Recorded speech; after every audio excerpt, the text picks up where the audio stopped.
Hola, buenas tardes. Mi nombre es Alan. Soy del grupo 4 y en esta ocasión vamos a exponer el tema de la Edad Media. Como muchos saben, existieron varias etapas a lo largo de la historia, las cuales contribuyeron de manera fundamental para el desarrollo de la física como lo conocemos ahora. Cada etapa es fundamental ya que representa nuevos conocimientos y maneras de percibir las cosas. La Edad Media es un periodo histórico que tuvo desenlace en el año 1500, la cual principalmente se basaba de una estructura social compuesta de tres clases: campesinos, nobles y clérigos. La Edad Media recurrentemente se identifica como el periodo oscuro del conocimiento, ya que en esa etapa se desarrollaron muy pocos conocimientos, los cuales se llegaban a considerar como inexistentes o muy limitados. En esta etapa hubo muy pocas personas que llegaron a tener un razonamiento lógico, por lo tanto las contribuciones fueron muy escasas. El término Edad Media se situaba en dominar el tiempo intermedio entre la Edad Antigua y la Edad Moderna, así como la relación cultural del Renacimiento y el humanismo. Muchas veces se llega a catalogar a la Edad Media dividida en tres etapas: la temprana Edad Media, la alta Edad Media y la baja Edad Media. Pero realmente estamos hablando de una sola etapa, la cual es llamada Edad Media. Con esta etapa surge un método que nos ayudaría a comprobar la veracidad de las teorías planteadas, cual fue llamado el método científico, ya que todo comienza por una investigación y sistematización de los hechos ocurridos. Como podemos ver, este proceso se basa de cuatro pasos, los cuales son observación, análisis del suceso, hipótesis, experimento y conclusión, lo cual nos hace mucha lógica realmente, porque para poder tener una idea sobre algo sucedido tenemos que primero observarlo, para luego analizar detalladamente su proceso, para luego hacer una hipótesis del tema. Como consiguiente debemos realizar un experimento para comprobar su veracidad. El experimento en cuestión es determinado por el mismo autor de la hipótesis y generalmente llega a ser físico o teórico, pero este debe tener una conclusión lógica y comprobable por cualquier persona. Luego de esta fase llegamos a la conclusión donde tendremos que identificar si nuestra hipótesis basada en el experimento es falsa o es real. Si esta llega a ser falsa, tendremos que realizar una nueva hipótesis del suceso que queremos comprobar. Este será un ciclo repetitivo en caso de que tu nueva hipótesis llegue a ser falsa. En el caso contrario, si nuestra hipótesis llega a ser cierta, ya se considera una ley o teoría comprobable, lo cual deberá ser validada antes de. En la Edad Media surgen diferentes aportes relacionados con diferentes personajes. Uno de ellos fue Dionisio Malo Torcuato Severino Boecio, conocido como San Venerino Boecio. Fue un filósofo y poeta, quien también tuvo su etapa compaginada con la estadística. Fue un traductor de filosofía griega y autor de tratados sobre distintas disciplinas. Boecio fue el encargado de traducir las obras de Aristóteles y comentarlas, así como también demostrar su concordancia. La filosofía de Boecio se consideraba un viaje de conciencia, de modo que de las ilusiones nos ofrece una progresiva interiorización para la reflexión. Boecio era una persona muy filosófica, la cual fue influenciada por Aristóteles, así como otros filósofos de esa era. Su aporte fue muy importante ya que ayudó a descubrir realmente qué era lo que decían los escritos de Aristóteles, ya que la mayoría de ellos o algunos de ellos eran solo notas. A que Aristóteles era uno de los filósofos más importantes, este fue un hecho que llamó bastante la atención en esa época. De igual manera surgen aportaciones como la de Francis Bacon, quien fue filósofo, político, abogado y escritor, además de también ser científico. Este personaje es uno de los otros influenciados por los conocimientos de Aristóteles, entre otros. Este personaje hizo aportes al método inductivo, en el cual se contrapuso contra la teoría aristotélica del momento, en la que solo se valoraban razonamientos deductivos. Bacon estaba interesado en demostrar la importancia del razonamiento inductivo, pero asimismo tomando en cuenta que de igual manera sería necesario excluir posibilidades distintas.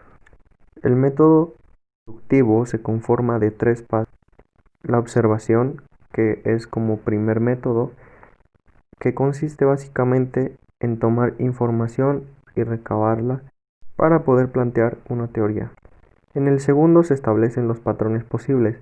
Esto se refiere a que se dan opciones de cuál podría ser su realidad. Por ejemplo, en un camino nos encontramos izquierda o derecha. Esos son dos patrones posibles. A esto se refería. Así como también puede haber muchos más. El tercero. El tercero se construye una teoría, la cual básicamente es crear una teoría a base de la información recopilada con apoyo de una hipótesis previamente realizada. Estos básicamente son ejemplos simples de cómo podemos entender los pasos para su elaboración. Además de esto, otra de las aportaciones importantes de esta época fue la de Gregor Mendel. Este personaje fue un fraile católico que tenía mucha intriga por la genética. Gracias a sus grandes experimentos fue considerado el padre de la genética, el cual experimentó con plantas y semillas para llevar a cabo su teoría. Se caracterizó por incluir tres grandes leyes que forman parte fundamental de la historia. Estas se conocen como las leyes de Mendel, cuales dieron origen a la herencia genética. En los resultados se encontraron características dominantes y recesivas. Las dominantes se caracterizan por determinar el efecto de un gen y los recesivos por no tener efecto genético. Este trabajo fue publicado en 1865, pero no fue valorado hasta 1900. A continuación les presentaré las tres leyes. En la diapositiva que se está presentando podemos observar la primera ley, principio de la uniformidad de los híbridos de la primera generación filial. Esta es la primera de tres leyes importantes, la cual nos indica que si cruzamos dos individuos de raza pura, lo resultante será un individuo totalmente igual. Establece que si cruzamos dos líneas puras, los descendientes de la primera generación serán todos iguales, fenotípica y genotípicamente, e iguales fenotípicamente a uno de los progenitores de tipo dominante. Básicamente, este principio nos indica que existen factores para cada carácter, los cuales se separan de forma de gameto y se vuelven a unir cuando ocurre la fecundación. Se refiere a que si cruzamos dos razas primarias, el resultado será totalmente igual, debido a que no tiene una mezcla genética de ningún otro individuo o raza distinta. La segunda ley tiene como nombre principios de la segregación. Esta ley establece que durante la formación de los gametos, cada alejo del par se separa del otro miembro para determinar la constitución genética del gameto filial. Es habitual establecer en un cuadro Punnett las posibilidades de hibridación. Gregor Mendel obtuvo como resultado esta posibilidad al cruzar diferentes individuos, los cuales tenían variantes alélicas del mismo gen. Como lo comenté antes, él hacía experimentos con semillas, en específico algunos guisantes, los cuales se diferenciaban por el tono, por el color de su colorización. Él comprobó que al usar un guisante amarillo y uno verde, 3/4 del color amarillo y uno verde se generaban dentro de la combinación, lo cual arrojaba diferentes resultados genéticos. En la hipótesis realizada se pudo comprobar que un organismo hereda dos alejos, uno de cada progenitor, lo que nos da como resultado células somáticas. Un alelo proviene de la madre y otro del padre. Pueden ser homocigotos o heterocigotos, que básicamente se refiere a que al haber diferentes tipos de gametos, esto puede variar su aspecto. Seguimos con la tercera ley, la ley de transmisión independiente o la independencia de los caracteres. Muchas veces es considerada parecida o muy igual a la segunda ley, basando este criterio a que Mendel estudió la transmisión de los factores hereditarios y no su dominancia. En esta ley nos habla de que Mendel constituyó que diferentes rasgos hereditarios, independientemente uno de otros, no existe relación entre ellos, por lo tanto el patrón de herencia no es un rasgo que afectará el patrón de herencia del otro. solo se cumplen aquellos genes que no están ligados, es decir, que están diferentes cromosomas o que están en regiones muy separadas del mismo cromosoma. En este caso, la descendencia prosigue las proporciones.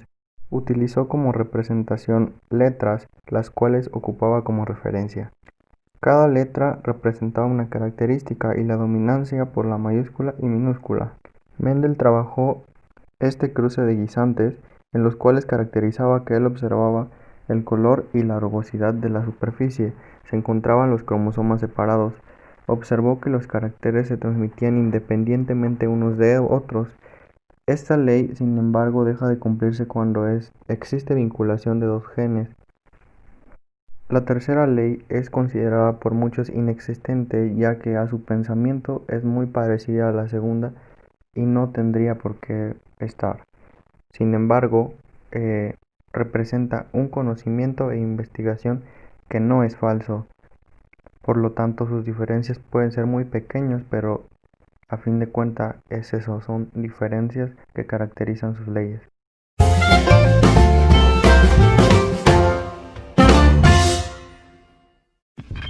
Oli, bienvenido una vez más a tu canal de ciencia animada, BioTube.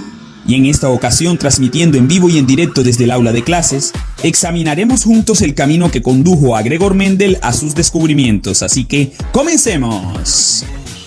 Gregor Mendel, un monje austriaco, descubrió a mediados del siglo XIX los patrones básicos de la herencia. Hizo sus investigaciones mucho antes del descubrimiento del ADN y los cromosomas, y sus experimentos son ejemplos elegantes de la ciencia en acción. Por tal motivo, Gregor Mendel es considerado el padre de la genética. Antes de hacerse monje, Mendel asistió a la Universidad de Viena, donde estudió botánica y matemáticas. Ya en el monasterio de Santo Tomás, Mendel utilizó sus conocimientos para realizar una serie de experimentos revolucionarios con la planta de guisantes Pisum sativum. La elección de esta planta fue esencial para el éxito de sus experimentos. Los estambres, las estructuras reproductivas masculinas de la flor, producen polen. Cada grano de polen contiene espermatozoides.